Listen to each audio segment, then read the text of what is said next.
एका छोट्याशा सुंदर गावामध्ये एक वृद्ध आजी तिच्या अत्यंत देखण्या नातीसोबत राहत होती. नातीचे नाव होते वेदिका.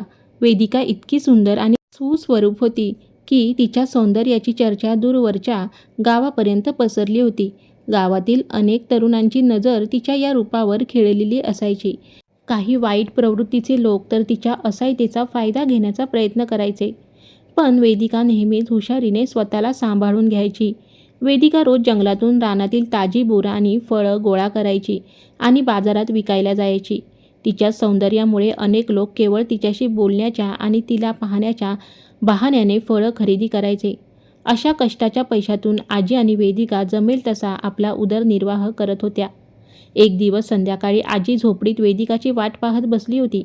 वेदिका घरी येताच आजी म्हणाली, "पोरी, आज यायला इतका उशीर का ग केला? मला तुझी काळजी वाटत राहते." वेदिका हसून म्हणाली, "आजी, आज बाजारात जास्त काम होतं. तू काळजी नको करत जाऊ ग." आजी सुस्कारा सोडत म्हणाली, "काळजी कशी नको करू? दिवस रात्र मला तुझ्या लग्नाची काळजी सतावते. मी मेल्यावर तुझं काय होईल याच विचाराने जीव घाबरा होतो." वेदिकाने हसून आजीला जवळ घेतले आणि म्हणाली, "आजी, एवढा विचार नको करू. तू अजून खूप वर्ष जगणार आहेस. चल, मला सांग, आपली शेजारची सुमी तिच्या सासरहून आली का?" आजी म्हणाली, "हो, आली आहे. जा भेटून ये तिला."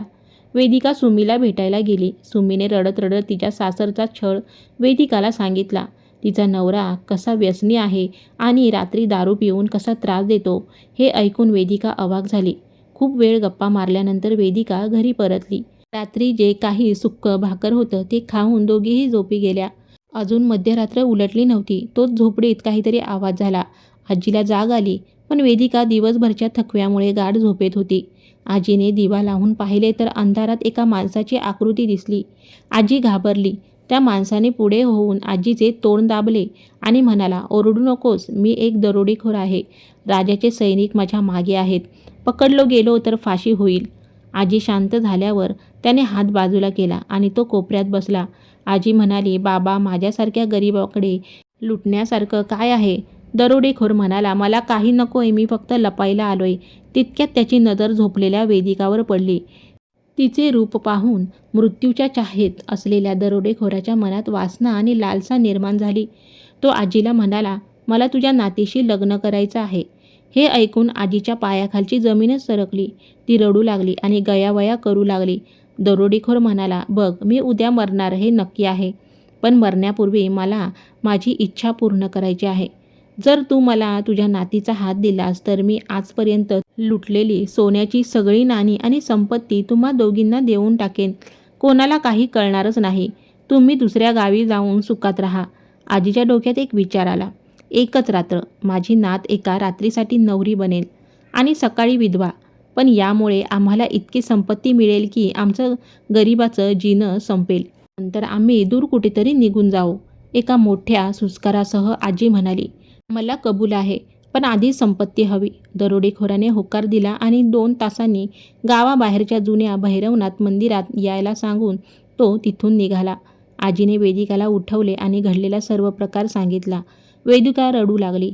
पण आजीने स्वतःच्या जीवाची शपथ घातल्यामुळे वेदिका नाईलाजाने तयार झाली. रात्रीच्या काळोखात त्या मंदिरात पोहोचल्या. दरोडेखोराने सोन्याची भरलेली पोटली आजीच्या हातात दिली आणि लग्न पार पडले. लग्नानंतर तो वेदिकाला एका जुन्या पडक्या वाड्याकडे घेऊन गेला. वेदिका प्रचंड घाबरली होती. वाड्यात पोहोचताच दरोडेखोराने तिथे गवताची अंथरूण केली, लाकडं पेटवून शेकोटी तयार केली आणि तो वेदिकाकडे वासनेच्या नजरेने पाहू लागला. त्याने वेदिकाला जवळ ओढण्याचा प्रयत्न केला.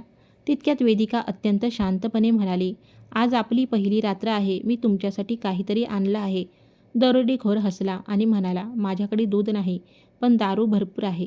त्याने घोड्याला बांधलेली दारूची सुराई आणली. वेदिकाने त्याला आपल्या हाताने दारू पाजायला सुरुवात केली. दरोडेखोर नशेत धुंद होत गेला. जेव्हा दारू संपली तेव्हा तो वेदिकावर झपटला, पण वेदिका बाजूला झाली. तो जबरदस्ती करू लागला. तितक्यात त्याच्या डोळ्यासमोर अंधारी आली. त्याच्या तोंडून फेस येऊ लागला आणि तो जमिनीवर कोसळून गतप्राण झाला. वास्तविक आजीने वेदिकाला आधीच एक विषारी औषध दिले होते, जे वेदिकाने हुशारीने दरोडेखोराच्या दारूत मिसळले होते. वेदिकाने हिंमत हारली नाही.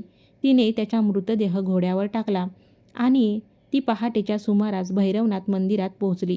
तिथे आजी तिची वाट पाहत होती. सकाळ होताच मंदिरात लोकांची गर्दी झाली. दरोडेखोराचा मृतदेह पाहून गावात खळबळ उडाली. खुद्द राजा तिथे तपासासाठी आला. राजाने विचारले, या कुप्रसिद्ध दरोडेखोराला कोणी मारले?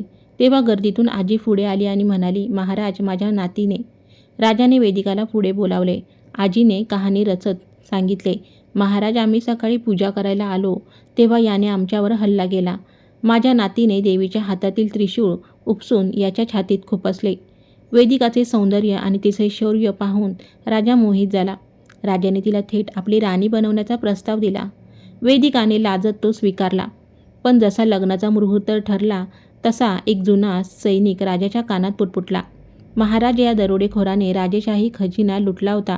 ती सोन्याची पोटली इथे कुठे दिसत नाहीये. राजाच्या मनात संशय आला. त्याने आजी आणि वेदिकाची चौकशी सुरू केली. नेमका याच वेळी आजीच्या पदरातून सोन्याचे एक नाणे जमिनीवर पडले. राजाचा राग अनावर झाला. त्याने तलवार काढली आणि म्हणाला, हा सगळा कट आहे सैनिकांनो, पकडा यांना. तितक्यात वेदिकाने अत्यंत धैर्याने राजाला रोखले आणि म्हणाली, महाराज, शांत व्हा. जर तुम्हाला खरं काय ते ऐकायचं असेल तर ऐका. ती रात्र खरोखरच आमची पहिली रात्र होती. पण मी फक्त एका रात्रीची नवरी होते, जिने स्वतःच्या रक्षणासाठी त्या दरोडेखोराला विषाचा घोट पाजला आणि त्या विषाचा शेवटचा थेंब अजूनही माझ्याकडे आहे. जर तुमच्या सैनिकांनी आम्हाला हात लावला तर मी हे विष प्राशन करून तुमच्या समोर प्राण देईन. वेदिकाचे हे अद्भुत धैर्य, चातुर्य आणि स्पष्ट वक्तपणा पाहून राजाचा राग विरघळला.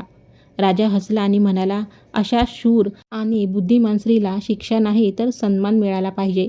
मी तुला माझी राणी नक्कीच बनवेन, पण अट एकच आहे.